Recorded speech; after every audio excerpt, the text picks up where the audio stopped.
What's going on, guys? CTG Matt back. You read the title. Today I am tier listing every single NBA front office, specifically GMs, for this season. This is after the trade deadline, so those deals are also factored into this ranking. The deadline was probably the most lit one we've had in a long time, let's be honest. It was very fun, and honestly, while I was at work, it had me very much engaged in my phone, face deep in my phone like half the time. It was pretty good stuff. But yes, today I am here to tier list your front offices. We can go through the tiers now. We have best of the best, obviously. Built a contender, made an attempt, fixing the last regime's mistakes, get him out of the kitchen, and Nico Harrison. So as you can see, we have 6 tiers here, and we might have to add more or take one away. I don't know. We'll see when we get going. Let's get into it right now. Don't forget to like, comment, share, sub. First of all, we're talking about Atlanta. They traded Bogey. They traded D. Hunter. They got Karis LeVert, George Niang. There was someone else in that deal. Terrence Mann, that's who they got for Bogey. And then I think they got 2 pick swaps as well. I don't know where they're going. So I'm going to put it in. They didn't make an attempt. Here's where I think I might have to add another category. It is literally the first team, and I might have to add a new category. I'm going to do it anyways. Here's our new category. It's called Rebuild Time. Atlanta, you're going into rebuild time. It appears as though Landry Fields decided, I'm good on this team. DeAndre Hunter getting traded, I'm not sure quite why. He's at his peak value, so I guess it makes sense. 6th man of the year discussions. He's my 6th man of the year. I really like DeAndre Hunter. Not sure why he got traded, though, was my question mark. He's still on deal for like 2 or 3 more years after this. But it appears as though with this trade, and obviously with Bogey being gone, they still kept Clint Capella. But it appears as though they're transferring into the next generation, which is rebuild time. Maybe a Trae Young trade this offseason. Maybe Mr. Fields has an idea for Trae Young to still be their guy, just with different rotating pieces around him. Maybe. But as for now, it appears as though, in my opinion, it looks like they're heading toward rebuild time. The Celtics, now, here's the thing. These don't just go into this season. Obviously, if I was ranking trade deadlines, the Celtics I'd have to make their own tier where I said nothing. Because they did nothing, essentially. They traded Jaden Springer and a 2nd-round pick for a 2nd-round pick. They got cap space. That's all they did, and then they brought in Torrey Craig, which I think is a fine deal. But we are ranking these front offices based on their tenure, not based on this deadline. So in that case, the Celtics are in the best of the best. Brad Stevens, bringing Torrey Craig's actually a pretty good move for them because they've been thin at wing this season. And they don't have like O'Shea Brissett, who, although he didn't play a ton last year, he soaked up some minutes. But with the Celtics, they're still a contender. I know some people are going to be like, look at how bad they got done by the Mavs the other day. Yeah, the Mavs did them pretty bad. I won't deny it. You knew it was going to be the Mavs winning that game when Klay Thompson hit that long 2 with Sam Hauser. Sam Hauser had his hands between Klay Thompson's arms when he shot that ball. Klay smacked it nothing but net. At that point, I was like, it's over. It's over. You got to move on to the next one. But the Celtics look exhausted right now, obviously. Of course, the downside with paying everybody on this roster is that you don't have the ability to make a move. There was nothing they really could have done unless they wheeled and dealed like Drew Holiday, which I didn't think was realistic to begin with. But they've already got their title, and they're still contenders this season, no matter how bad it looked the last month for them. They've been pretty bad. Losing record at home is just inexcusable. But they did get their title out of it, so when Brad Stevens is a madman, he will make some shit shake if they don't win this season. Sean Marks has had a very long leash as a GM, and in my opinion, he hasn't done that bad of a job. I'm going to put him in made an attempt because, yeah, he came in and he had the D'Angelo Russell, Jared Dudley, Karis LeVert, Jared Allen, Rondae Hollis, Jefferson team. That was a fun squad, right? But he realized they'd reached their peak, which was a first-round exit. So what does he do? He gets KD, Kyrie, and James Harden. Can you fault him? Some people are like, well, it didn't work. Yeah, that's why he's in made an attempt. Because he made an attempt to build a really good team, and he did with that Harden team. Harden, KD, Kyrie. But of course, extraneous, erroneous, either way, things out of his control blocked that. Stuff like the vaccine. I won't go into that any further. And injuries, Harden's hamstring like exploded basically. KD's foot on the line, but he made an attempt, and now he's back at square one, which is the rebuild time, right? I could put him in rebuild time, but I feel like he goes up and made an attempt because KD, Kyrie, Harden as your big three is a pretty good spot, and it just didn't go right for them. But he did make an attempt to build a really good team, unlike Atlanta, who I'm not saying they've never made an attempt. They have, but it's not the same, if you get what I mean. They didn't sign a big free agent, let alone two, and then trade for a top 10 player in basketball. They didn't do any of that. Sean Marks did. And I trust him going into this rebuild. They just got to hit on their picks. You know, they got some guys over there. Keon Johnson, Noah Clowney. They got some guys just about putting it together now. Charlotte Hornets, it's Jeff Peterson, their GM. Jeff Peterson is still trying to fix the last regime's mistakes. However, he's doing a pretty good job at it. I think their deadline was as good as they can get. They get Dalton Connect. They get Cam Reddish. They get Yusuf Nurkic. Whoever the hell cares about Yusuf Nurkic. And then they also get 1 first-round pick. They get 1 first-round pick, 2 first-round picks, 3 first-round picks, and a second. And all they lost was Mark Williams, Cody Martin, Vasily Micic, 2026 second-round pick, and a 2030 second-round pick. So, I mean, honestly, I like the deals. They're still trying to clean up what the last regime did, which they really didn't do anything, but they're basically rebuilding from a rebuild. And the last regime drafted Mark Williams. The last regime brought in Cody Martin. You're looking to wash Jeff Peterson's looking to wash his hands of all of that. Understandably so. Really bad teams between this. So here's to hoping that they can land on them picks.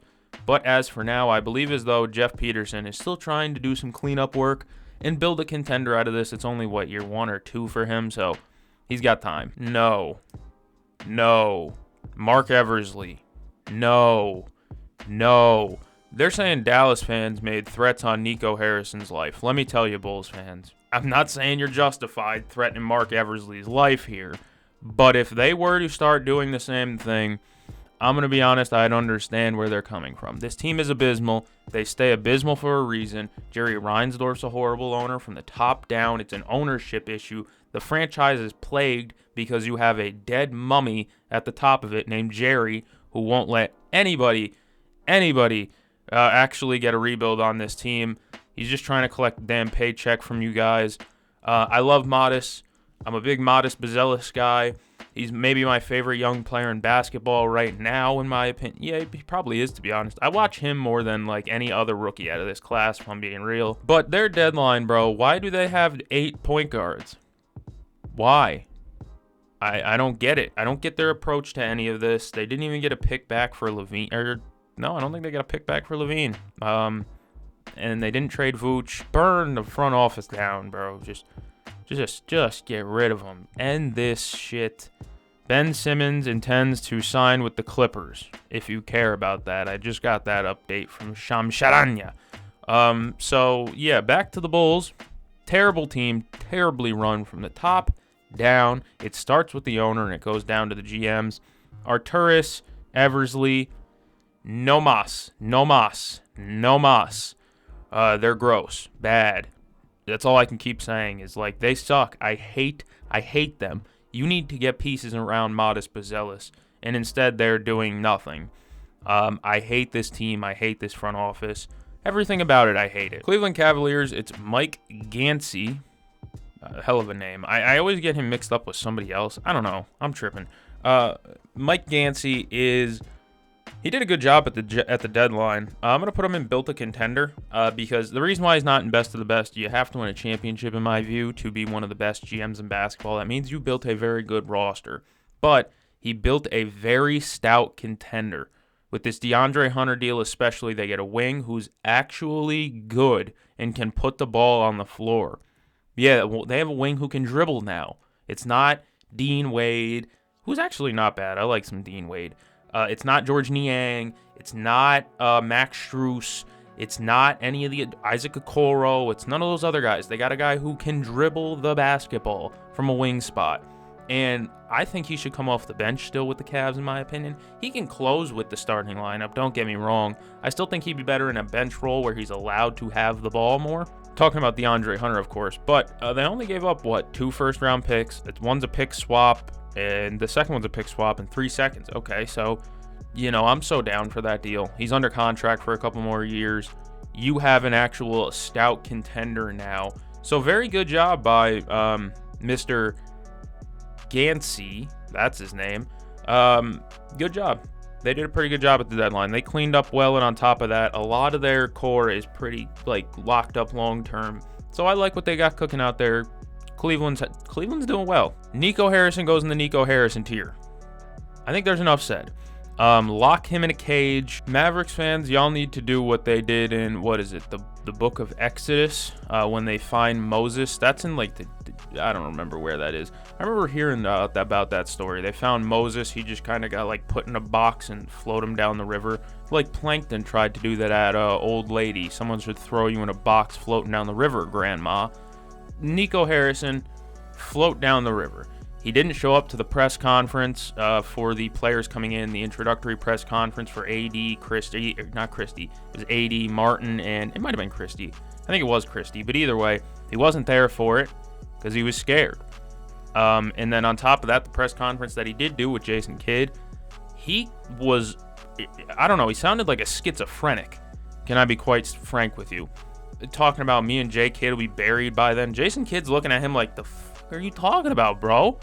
And then after he took 3 questions and then just walked away. I made a video called In Defense of the Dallas Mavericks because I thought, okay, let me hear him out. And then he went to the press conference and he dropped his pants and shat all over everything that I thought. I gave him benefit of the doubt. He took that, he broke it over his knee, and then he spit on it and threw it in the trash. Nico Harrison, I don't even know what else to say about Nico. Just get him out of my face. Calvin Booth.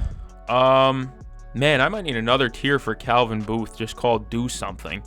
Because he did nothing. Where do I put him here? I have no idea. I'm going to put him in Get Him Out of the Kitchen, to be honest with you.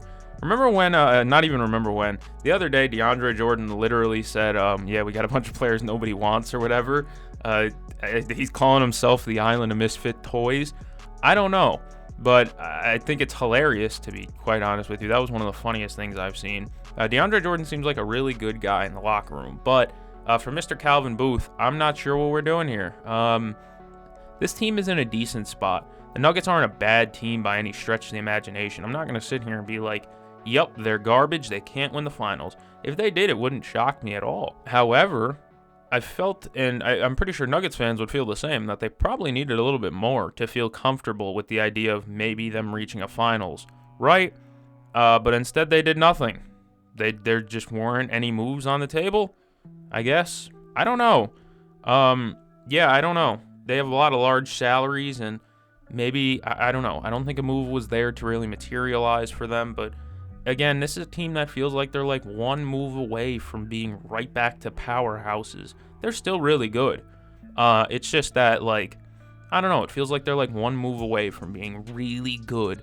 They just haven't gotten it yet. But also at the same time, there's been them reports about Calvin Booth prioritizing youth over win now. Stupid idea. You have the best player in basketball. How about you use that and win with that? Either way, that makes me mad. And if Michael Malone has to tell you hey, we should get some better players in here, that already says enough. Detroit Pistons, you know what? I'm going to put them in made an attempt. They're really trying. They brought in Dennis Schroeder. They brought in KJ Martin. They brought in Lindy Waters. They brought in Josh Richardson. They got two second-round picks. All they gave up was 1 second-round pick. That sounds pretty good to me. You get Dennis Schroeder, who's another on-ball with the creator with the ball, because Cade can't be the only one, bro. As much as I love Cade Cunningham, they've been relying on him with Ivy being out, and it's just not possible. It's not feasible, not plausible for one NBA player to do all that. So you absorb KJ Martin's contract, which isn't a great one, albeit. You get Josh Richardson's contract as well, who doesn't really play. He's been hurt a lot. And then you see Lindy Waters, who's a decent he can produce something. He can give you a game or two. He's a bomber. He's kind of like, not like Malik Beasley, because Malik Beasley just had he had 30 plus last night. But KJ Martin's pretty good. Josh Richardson's pretty good when he can play. But it's more so about getting the picks and, in my opinion, getting a guy like Dennis Schroeder who can produce. I know with the Warriors he was awful, but with the Pistons, this is a role where he will be able to run the second unit. And I don't hate that for Dennis Schroeder. Where do I put Mr. Dunleavy? Right, because he's going and made an attempt as well. Because he got Jimmy Butler and he didn't give up a ton. He gave up Andrew Wiggins, Dennis Schroeder, Lindy Waters, Kyle Anderson, and 1 first-round pick that's top 10 protected. I mean, that's pretty good GM work right there. And Jimmy Butler's a decent player. He's a good player. I don't know what his upside is. He said championship coming soon. That's big. That's big thoughts. But I like that. But with the Warriors, I like the idea of winning with Steph. You're never going to have another Steph. There is never going to be another Steph that you can attain. So it's pretty simple. But make this shit last. Make it work. Put pressure. I'm glad that they're putting pressure, the fans specifically, are putting pressure on front offices to make moves. Because you have a generational talent like Curry, there's no way we should be saying, you know what's more important than Steph Curry?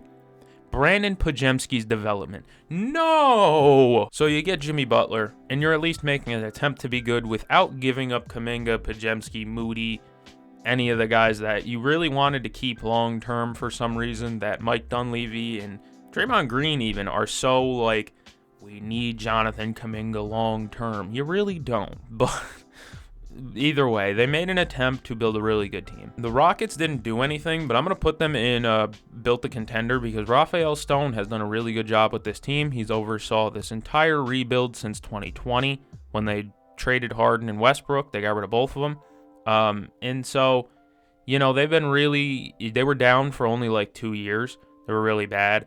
They got Jalen Green, Amen Thompson. They drafted really well. Tari Eason's very good. Cam Whitmore's all right. But you drafted, obviously, Şengün. That's a great pick. And then a couple of good signings. Dylan Brooks, good signing. Freddie V, good signing. They've done a really good job. And Rafael Stone spearheaded that entire rebuild. I questioned him at first with the James Harden trade, but since then, he's managed to really do well with the moves that he has made, to the point where I'm okay putting him in built a contender because he did. Indiana Pacers. Their GM, I forget what his name is, but he's been around for a while. Like a while. I put Charlotte in rebuild time. I meant to put them in fixing the last regime's mistakes.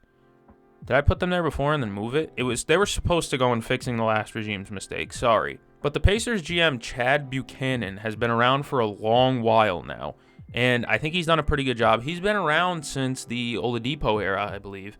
So he's seen like a lot of roster overturn, but he's never been a bad team. He's never put together a really bad team, right? Like you go from Oladipo, Sabonis, and Turner to TJ Warren to this now Halliburton era, and that's pretty good. They're a decent team. He traded for Pascal, which is a good deal. He oversaw the drafting of like Ben Shepherd. What's the other guy? Andrew Nembhard. He traded for Aaron Nesmith, who ends up being a pretty good rotational piece for them.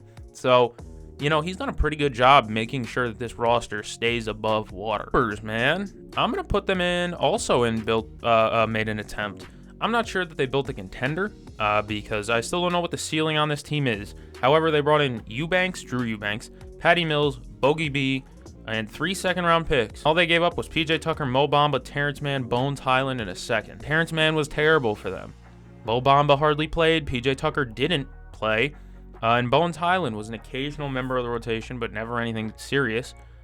So they gave up not a lot, and they got Bogey B, who can help them win games. They got Drew Eubanks, Patty Mills, who maybe can help win games. I'm not sure. But overall, I like that they keep trying. And if you're Trent Redden, you knew that a rebuild was never in the cards because you built that new arena, you get the rebrand going, all that stuff. I love all of it. But you knew a rebuild was never coming this season because of the fact that they built that new arena. And rebuilding teams don't sell. let's just be honest, rebuilding teams don't sell tickets. So when you build this new arena, you want to build someone and a team that's competent and good enough to win games, and that's what Trent Redden's done. Rob Pelinka, if you asked me 2 weeks ago, he'd go down here, and now that everything's passed, he's going up here. Because simply put, Luka Doncic, Mark Williams, Maxi Kleber, and Markieff Morris, and all you gave up was Anthony Davis, Dalton Knecht, Cam Reddish, Max Christie, Jalen Hood-Schifino, and 2 first-round picks. So they didn't give up a ton, and they got Mark Williams, who's a very talented center, albeit often hurt center. You get Luka Doncic, who obviously is a top 5 player in basketball easily. And on top of that, you built not a long-lasting contender, but you potentially could, seeing as how Luka is very young, 25 years old, and you have him under contract for a while. I'm assuming they're going to re-sign him. It just wouldn't make sense for them to trade for him and then just let him walk. Altogether, all things considered, good job by Rob Pelinka. Yes, I did adjust the height on my microphone if you were wondering, but all things considered, Rob Pelinka cleaned up pretty well. They got their center that they're hoping is their center for the future. He really is just a glass cannon, though, is the big worry. So obviously, if health goes their way, this is a real contender this year and next year, probably until LeBron's gone, and then you'll have to figure something out. But until then, you have LeBron, Luka, and some other decent players as well. Zach Kleiman, my beautiful king, where did you go? Where did Zach Kleiman go? I'm not sure anymore, man. He was looking good until this deadline when he absolutely did nothing. I'm going to put him in I don't know, he made an attempt. Because this team is still decent, don't get me wrong. Jaren Jackson, John Morant, Jalen Wells, Zach Edey, Jake LaRavia is going. I was going to say Jake LaRavia. I meant Santi Aldama, Scottie Pippen Jr., Jay Huff. They have rotational pieces. However, they dealt Marcus Smart, Jake LaRavia, in a first-round pick this deadline, and all they got back was Marvin Bagley and Johnny Davis. So I like that he had the thought of making a move. Jimmy Butler said he wouldn't sign an extension there, so they were automatically ruled out of that one. I don't want him to force it, but at the same time, do something. They got rid of Marcus Smart and Jake LaRavia and a first-round pick. You had to attach a pick to get rid of Smarty and LaRavia.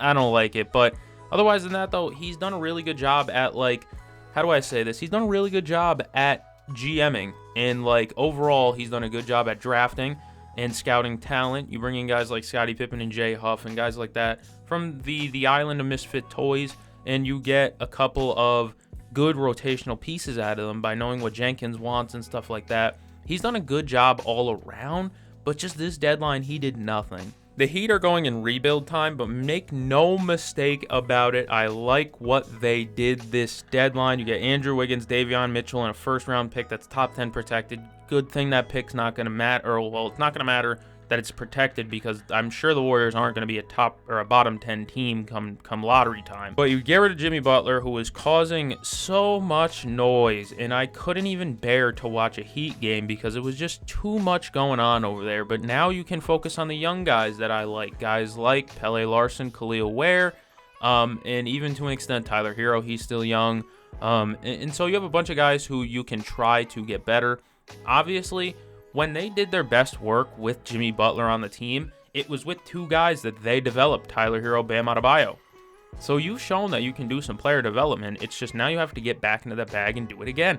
Maybe they can turn Andrew Wiggins into all-star Wiggs in the East this time. They got a pretty decent return for Jimmy Butler, a guy who was never going to play for them again. So that's already a pretty solid start. You didn't pay him the extension that we knew he wasn't going to get from you anyways, and you didn't cave, you didn't fold. They did a pretty good job. Pat Riley cried in the meeting. That's not okay. Dementia? Maybe. But I feel like they've done a pretty decent job, and their GM is Andy Ellisberg. He's had a long tenure, long leash, but they've had some finals trips, so that's got to mean something. It's just they're heading toward rebuild, and they got Khalil Ware, Pele Larson, and guys like that who are fun rotational players that can now be developed further. Maybe Khalil Ware can learn how to play with Bam Adebayo. Maybe Bam Adebayo is not part of the long term. I don't know. But I really do like what they did this deadline. They cleaned up pretty well. Considering Jimmy Butler was never going to really play for them again, I don't think, even though he put out that apology sorry, Pat, I'm sorry, I'm ready to come back, it was never going to work out. The Milwaukee Bucks GM, specifically John Horst, is throwing shit at a fan and hoping it works and hoping it sticks, right? I don't know how to feel about it. They're going and made an attempt, and I know there's a lot of people in made an attempt, but Horst has made an attempt. You bring in a guy like Dame Lillard, that's years back, not now, obviously. But you bring in Dame, which is a good attempt to build around Giannis, a good player, complimentary guy, right? And you think you have a decent contender. Well, Giannis gets hurt in the playoffs. Chris Middleton's down for most of the season. What are you supposed to do about that? Chris Middleton gets double ankle surgery and looks terrible this season. What are you going to do about that? So he does something about it. Although he has to attach A.J. Johnson and Marjon Beauchamp. Marjon Beauchamp I'm kind of low on, but A.J. Johnson's a decent player, right? And they attach them in a first-round pick, and you got Kyle Kuzma, Jericho Sims, Kevin Porter, Patrick Baldwin in a second. Kyle Kuzma's had a pretty bad season in Washington. I think we all know that. But I think if you played in Washington and your stats are just going to take a hit, let's be honest here, that team is terrible. So you get him off a bad team, and hopefully that means that he's able to kind of play the game differently back to how he was accustomed to with the Lakers, rather than being the Wizards' Kyle Kuzma, who's getting up 25 shots a night and airballing 4 of them. You get Jericho Sims, who can be a capable backup big man, maybe. The Knicks are interesting like that. And you bring in Kevin Porter Jr., who showed some signs. He had some good games with the Clippers. Against the Celtics comes to mind. He had a pretty good game. So I don't mind their additions. They took some swings. And this is a team that's only like 4 games over 500 now, which is kind of crazy to say with Dame and Giannis and Bobby and Brook, and it just hasn't been the ideal season for them. Giannis has missed time. Dame has missed time. They're older, so they're an older roster. You bring in Kyle Kuzma. Not sure what you're going to get out of him, but maybe you get a couple of good games out of him. Maybe he can go back to Lakers Kuzma, where he's good being a complimentary guy again. They took some swings, and I admire a front office that he at least takes a swing. Don't go down with the bat on your shoulders, kids. It's a bad look. Minnesota Timberwolves, nah, man. They didn't do anything. They didn't do anything this deadline. Overall, this guy's tenure, Matt Lloyd.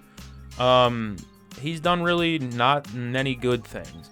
Obviously, I think it was an ownership call for him to trade Karl-Anthony Towns, but he did get to control the return, and the return being Julius Randle, who's going to miss a lot of time now, and Dante DiVincenzo, who's been spaghetti Kevin Huerter. Obviously, that hasn't worked out well for them too great, but they showed signs of turning it around, but there was no trades this deadline. They were in on KD.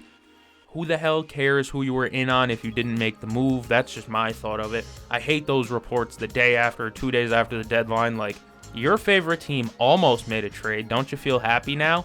No, I don't. So they didn't make any moves. They literally did nothing. They stood pat with a team that's pretty mid. So good luck, T-Wolves fans. I don't know, man. Remember when Glenn Taylor wouldn't make the sale to Mark Lore and A-Rod because they said that they were going to make cuts, like budget cuts? A-Rod and Mark Lore were. And then like 2 months later, Glenn Taylor makes budget cuts by trading Karl-Anthony Towns. And some Timberwolves fans were like, yeah, but we would have had to give up Naz Reid. Let me ask you now. Would you rather give up Naz Reid and keep Cat or do this trade again? I'd actually like to see the comments about that. Would you still make this trade knowing what this season would have come to for Minnesota, or would you have just kept Cat and let Naz Reid walk? As sad as that is, I love Big Jelly, but I like Karl-Anthony Towns better if I'm being honest, but I don't know. New Orleans Pelicans got Bruce Brown, Kelly O, a first-round pick from Indiana that's top 4 protected. That's fine. That'll probably convey to you. And then a 2025 second-round pick in cash considerations. And all you gave up was Daniel Tyson a second and and they lost Brandon Ingram. I'm gonna put them in. I don't know. I don't know where they're going. Are they heading rebuild? I have no idea what they're doing. I'm gonna have to put this one. Got a first-round pick back. Rebuild. Rebuild time. They really didn't. I mean, they traded Brandon Ingram. If they did that months ago, who knows what they would have gotten, but they traded him now, and it's like, fine, good, but you still have DeJounte Murray, CJ McCollum, Zion. This is such a weird team that just has never worked out. And I feel bad for Pels fans because, let me be honest here, it hasn't been pretty since you drafted Zion. Man, is this like one of those things where I don't know what to say about the Pelicans. What direction are we going in? Zion's health is always a big factor, but you traded Brandon Ingram.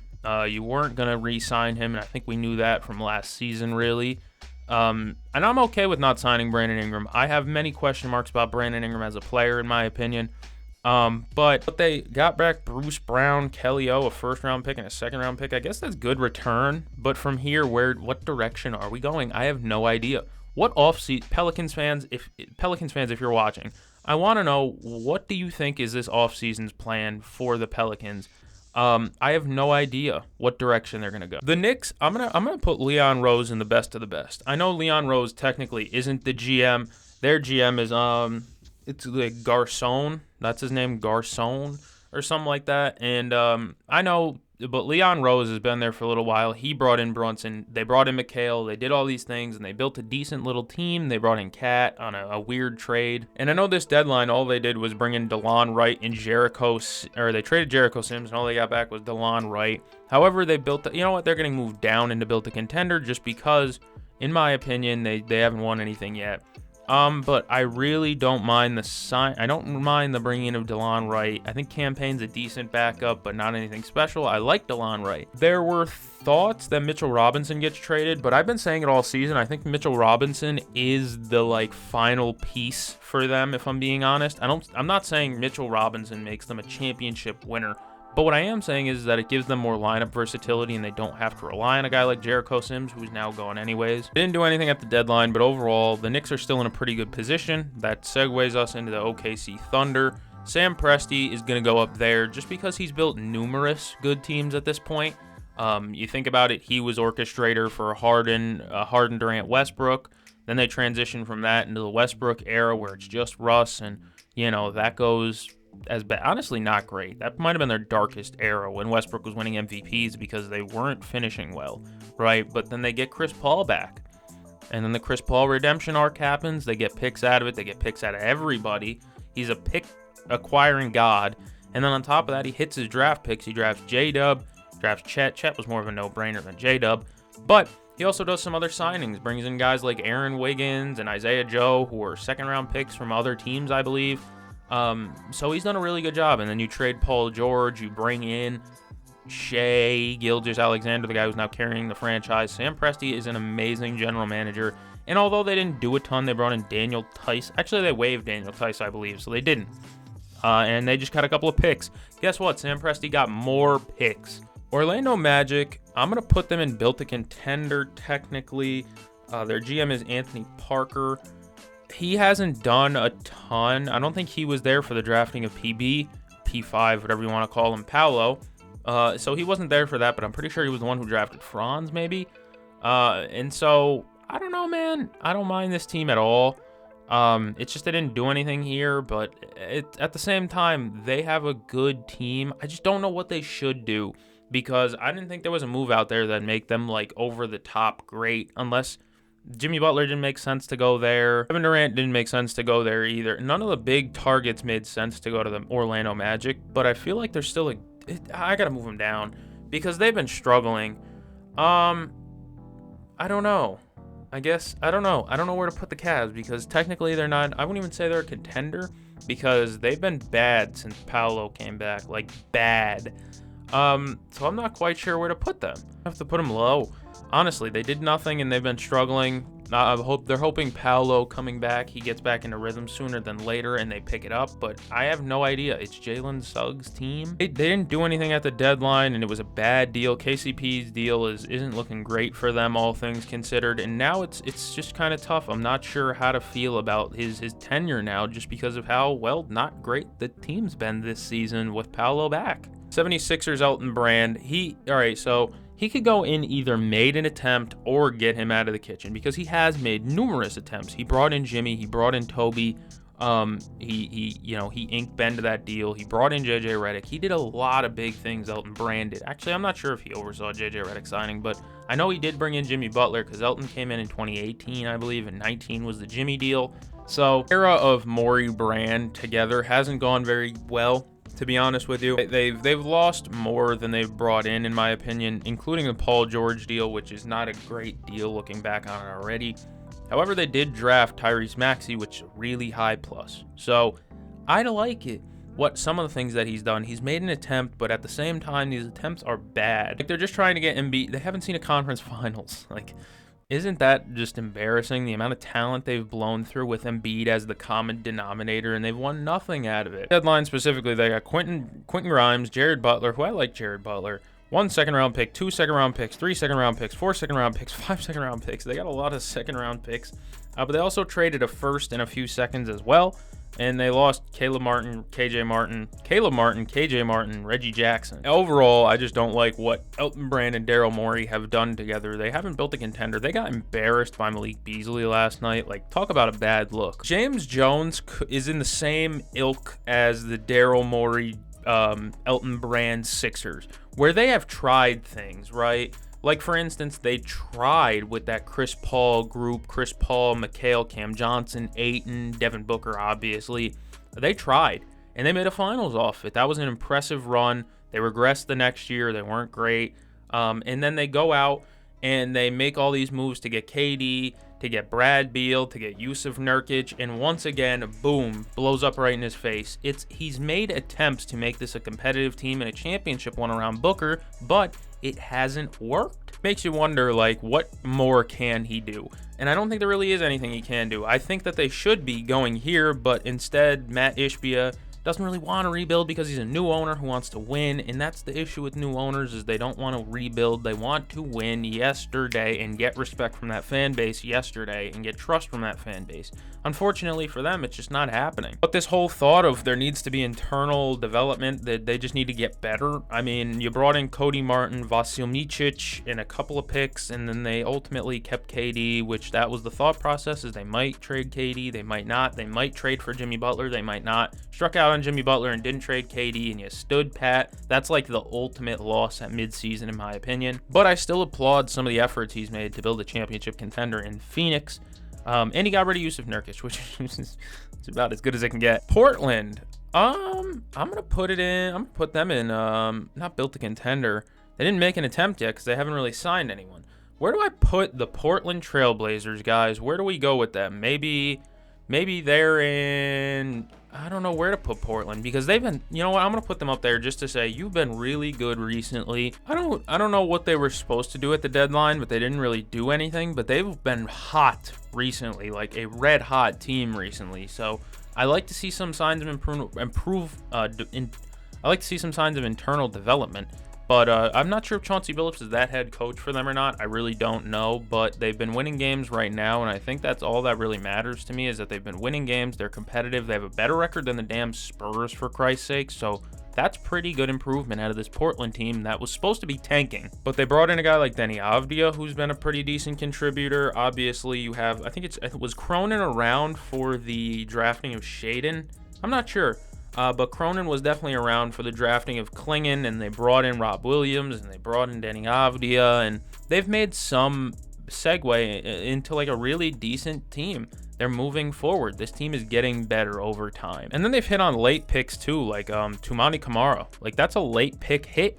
You know, that shows that you know what you're doing. If you can get a late pick hit like Toumani Camara, who's so talented, all defensive type of guy. Sacramento, no. I'm not feeling it. It's the same way, it's the same ilk as James Jones and Elton Brand, in the same sense where they keep running it back with these mid-rosters and hoping that something changes when nothing will change, except they're in a worse company than these two. Elton Brand went out and got James Harden. Elton Brand went out and got Jimmy Butler, all NBA players. They draft Tyrese Maxey, who becomes an all NBA player. And then you got Phoenix, who trades for Chris Paul, all NBA player. They draft McHale, Cam Johnson, DeAndre Ayton, who end up becoming really good contributors, and they get KD and Bradley Beal, who are all-star type contributors. And then you have the Kings. Damn good Kings, who brought in Zach LaVine, Jonas Valanciunas, Jake LaRavia, and a couple of first-round picks. I like it, but you also lose De'Aaron Fox, and they're married to mid, and it's so damn frustrating. They let Alex Len go. They got rid of Alex Len, but they got off the Kevin Huerter contract, and I'm not sure what this team is expecting to do this season, but I don't think this is going to be a good team. They might make the playoffs, but is anybody really sitting here fearing the Zach LaVine, DeMar DeRozan, Domantas Sabonis led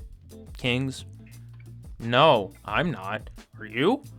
I'm not scared of them. I don't think they're going to be some playoff riser team. I don't think that's happening. Spurs making an attempt. They bring in De'Aaron Fox. Although it's been varying results, they haven't done the best job, in my opinion. They get some type of like props for bringing in a De'Aaron Fox type to help Victor Wembanyama on the perimeter. He needs a perimeter scorer next to him because a big man's a great big man, but ultimately, if you need a shot to get up, you need a shot creator, a guy who can get open quickly, and that's De'Aaron Fox. And all they gave up was two first-round picks, 3 first-round picks. One's a Minnesota pick. Don't even worry about that. And then one Charlotte that converts to 2 seconds if not conveyed anyways. So they gave up in total 1 guaranteed first-round pick of their own, and then Zach Collins, Trey Jones, and Sidy Cissoko, who all meant really nothing in my opinion. I like Trey Jones. I don't like Zach Collins, and Sidy Cissoko hardly played. So I like that they made the attempt at being a good team, and on top of that, they're getting better around Victor Wembanyama, and they didn't have to give up Keldon, Sohan, Vassell, Stephon Castle. They didn't give up any of like the younger guys to get De'Aaron Fox. So that's pretty good work there by Brian Wright. Toronto Raptors, I'm not sure. I don't think they're cooking anything well. While I really don't mind, I don't hate the addition. You know what? I do hate the addition of Brandon Ingram. I just reverse field in 10 seconds. I don't like it because you're putting a lot of money, dumping a lot of money into a roster of Emmanuel Quickley, R.J. Barrett, Scotty Barney, Brandon Ingram, and Jakob Poeltl. It's a fine starting 5, and you're going to have to pay Grady at some point. So I'm not sure. I don't really like it. I like the idea. I don't know. I don't like any of this. I don't like Brandon Ingram that much as a player. I don't think he's a needle mover for them, and I thought that they were going to be into rebuild mode, but now they're not. I don't get it. I mean, they're not. They're trying to avoid a bottom out. And I don't get why you don't want to bottom out this roster. Scotty Barney or Grady with a top 5 pick, Ace Bailey, Harper, or whatever the hell you want. I don't know. Right? So I don't get why. I don't get this. I don't get the move at all, if I'm being honest. Raptors fans, comment down below how you feel about the Brandon Ingram trade. Did you want to tank or did you want to be competitive? Let me know. Jazz got 1 million first-round picks. They're in a rebuild. Dude, I love how the logo is just so massive, right? Pause. But they got a bunch of picks. They traded all their vets. They got KJ Martin, Josh Richardson, Mo Bamba, Jalen Hood-Schifino. They got rid of Dennis Schroeder. But they brought in a second-round pick, a first-round pick, a second-round pick, a second-round pick, and a second-round pick. They brought in a bunch of second-round picks. It's not bad considering that they don't have a good top-end prospect or a good top-end guy yet to be the face of the franchise, right? But they took a couple of chances, and I really don't mind taking chances on second-round picks and just to see what you got. They're going to be bad, but they took a bunch of unwanted money from the Clippers, and they ended up being the facilitator in the Luka deal, obviously, but overall, they didn't do a ton, but overall, they're still in this rebuild, and I'm not sure when it's going to end for Danny Ainge, but I don't know, man, because they've been bad for a little bit now. They still don't have a top prospect or like a top guy, which definitely irks me a little bit, but overall, we knew it was going to be a bad season for them, and they're really committing to it being a bad season. The Wizards did a lot. Listen to this incoming list of transaction for the Wizards. Chris Middleton, Marcus Smart, AJ Johnson, Sidy Cissoko, Colby Jones, Alex Len, and Reggie Jackson, who they both just waived. A first-round pick from Memphis, a first-round pick from OKC, Houston, the Clippers, or Philly, and then a 2028 first-round pick swap with Milwaukee, a second-round pick, another second-round pick, and another second-round pick. You got rid of Kuzma, Valanciunas, Johnny Davis, Marvin Bagley. They traded a bunch of second-round picks, but they dumped a lot of weight. They brought in Chris Middleton's contract and Marcus Smart's contract, who maybe they can reroute in the offseason and get more for. I like the idea of taking a swing on AJ Johnson. I think he's an all right player, and I think he's just worth taking a risk on. Why not? You're the Wizards.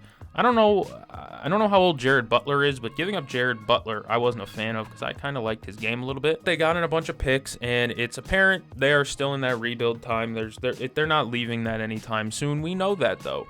If you enjoyed this video, make sure to like, comment, share, and subscribe. Most importantly, thank you all for joining. I'm going to go catch a game. I'll see you guys in the next one.